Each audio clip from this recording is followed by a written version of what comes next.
It's Friday. The crypto markets are essentially at a standstill as Bitcoin trades around $104,000. But we do have to talk about NASDAQ-listed companies creating their own Bitcoin and crypto treasuries, because the bitwise representative stated that gold is actually not a threat against Bitcoin, but treasuries are. And again, I know that the markets really aren't moving. We're seeing crypto trade like stocks. We're seeing tech stocks, AI stocks trade like crypto. Plus Circle's IPO did insanely well and it's still moving upward. But I think that patience will pay off, especially that we're seeing such adoption from a lot of these NASDAQ listed companies and crypto. And fingers crossed that actually helps utility coins move in the future, because that's what most people have been holding, myself included. Well, I like to make moon bags. Anyways, I'm WendyO. I talk everything crypto every single day. I generally go live Monday through Friday at 10:30 a.m. PT, but I'm in New York right now for a private event. And let's go ahead and talk about what is happening with Bitcoin, Solana, treasuries, and everything else in between.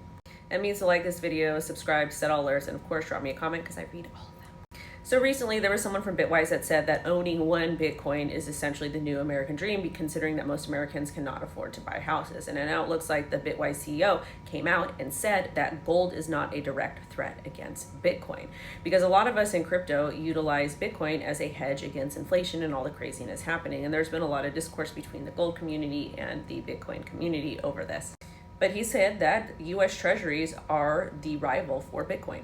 And his reasoning for this is that Bitcoin and gold are apolitical stores of value, but treasuries are political stores of value tied to government monetary policies. And this kind of makes sense to an extent, but at the same time, I feel like most people would rather just kind of get into Bitcoin or into gold because it's a lot easier to understand. And I'm kind of just speaking for myself here. But let me know what your thoughts are about that. Now, let's go ahead and talk about two companies that are heading into treasuries. Well, crypto and Bitcoin treasuries.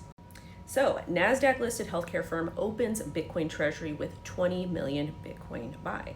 This company is a genomics and health science firm, Prentix, and they bought 20 million worth of Bitcoin for their corporate treasury. And they basically want to expand their holdings and utilize yield.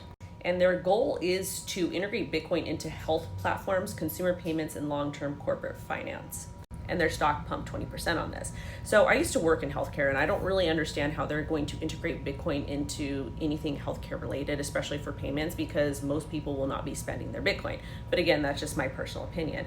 I would like to see some sort of blockchain created for the healthcare industry to make things interoperable, to make things be able to have access globally, regardless of what system you're using, because it helps expedite the healthcare program. But using gold for anything in healthcare, to me, it just doesn't make sense.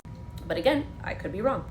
And we know that companies are starting to get into crypto and adding them to treasuries or their balance sheet. We've seen Solana, we've seen Ethereum, we've seen XRP, but we've talked recently about Hyperliquid being added as a treasury asset. So NASDAQ listed Lion Group bets big on Hyperliquid with $600 million treasury, and this is according to Cointelegraph. Hype will be their primary reserve, and the treasury also includes Solana and Sui, and $10.6 million capital plan for immediate deployment, and the firm's stock pumped on the news. So it seems to be that all the traditional Web2 NASDAQ companies that are adding any type of crypto asset to their balance sheet number is going up. And this might actually be where the money is at, is trading these types of stocks and following to see who's going to be adding what to the ecosystem. And they actually have a very interesting choice of assets on their treasury. They have Sui and they have Solana. And Anthony Scaramucci actually came out recently and said that he thinks that Solana will beat Ethereum. And as of right now, I tend to agree. Even though that Joseph Lubin came out and said that Ethereum is going to be the best layer one for everything, for traditional financial payments, for DeFi, for whatnot. But at the same time, they've really neglected Ethereum as a foundation and have been focusing on the layer twos. Thank you guys so much for watching. I will catch you on the next one. Bye-bye.